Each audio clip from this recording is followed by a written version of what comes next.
Hi, my name is Mara Powers, and I will be using Dr. Marzano's new Art and Science of Teaching to complete my High Reliability Teacher program.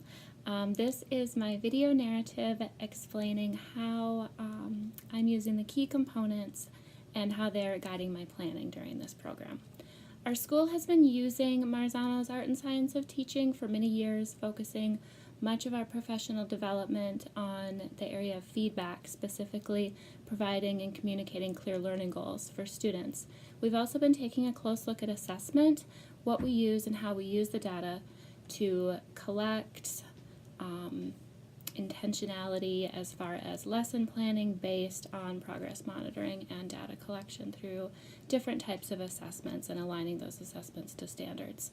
As a staff, we participate regularly in the peer coaching, choosing our goal areas intentionally and reflecting on our practice during regular PLCs.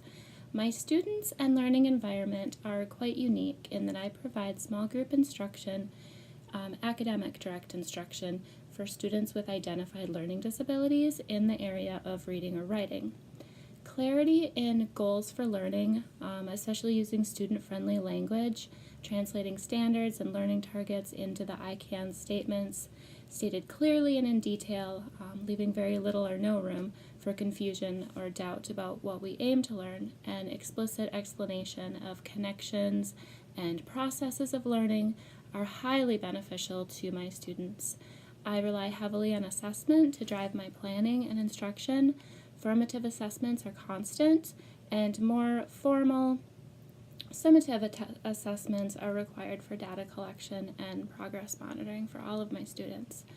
I give interest inventories and self-evaluations of where my students feel that their abilities are as a way to plan for use of motivating and interest-heavy materials and topics. I know my students quite well, and they know that I tend to go out of my way to get to know them and design activities that will really capture their unique interests.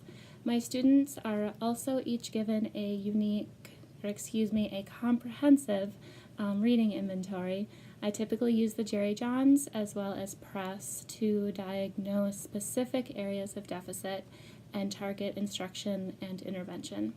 Students also take STAR reading 3 times per year to measure growth. I design my students' learning experiences based on what they need on an individual level, grouping those students with similar needs together so that we can work collaboratively and with the support of our peers.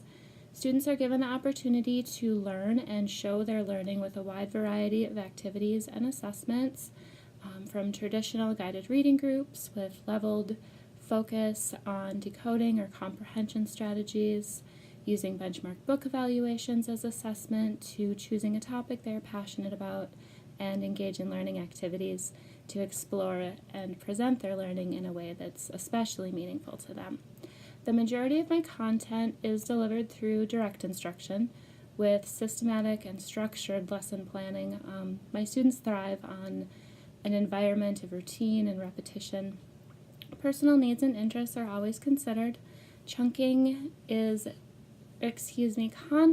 chunked and processed based on student capacity to take in and process it meaningfully. This looks different for different students in my learning environment. I keep my planning concrete, but my timeline very flexible. It all depends on what is working for them and what their needs are. How students record and represent the content that they learn also varies greatly. Some students use written expression heavily through the use of graphic organizers or academic notebooks, while others engage more regularly in student interviews or conferences with me as I record observations about their learning. I have many highly artistic students who are given opportunities to show or enhance the presentation of their learning through hands-on creative projects. Repeated practice in various contexts through various means is imperative for students with learning disabilities. Like I said, I know my students well, their strengths and potential challenges, as well as their learning styles and preferences. My goal is to design motivating lessons that engage and stimulate them so that their learning is internalized and retained to the greatest extent possible. This involves the use of highly structured practice sessions using a variety of tools and teaching methods. The new art and science of teaching and the whole Marzano model of instruction has been indescribably useful in accomplishing this goal. The strategies I have used from the framework have all shown high levels of effectiveness for my students. Their growth the last 2 years has been just phenomenal, and I attribute it to my deliberate planning and practice based on these strategies. Maintaining an atmosphere of focused and deeply engaged learning in an elementary classroom or resource room, as they call it, comes with a unique set of challenges, to say the least. I have introduced mindfulness, regular classroom meetings, and Envoy classroom management into my routines this year, and have noticed a remarkable difference in the level of centered and meaningful work that is being done by the students in this room. Our rules and procedures are well understood due to initial explicit instruction and constant ongoing communication of the expectations of learning behavior as well as social behavior. Students feel a sense of ownership over the mood and productivity of their learning environment and often serve as great coaches to each other.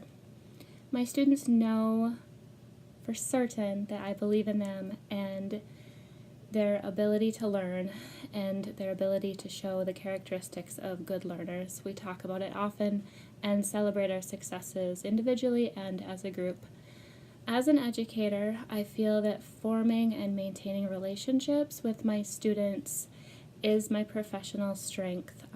My students walk into my room knowing that they are welcome, accepted, respected, and a valuable part of our learning community. Because I have their trust, I'm able to maintain an adherence to the rules and procedures. I'm able to present and assess a high level of quality content. Without relationships, trust, and strong classroom connections, my classroom would not run as smoothly, calmly, and productive as it often does. The new art and science of teaching honors and supports all of these major elements that contribute to the success of my students.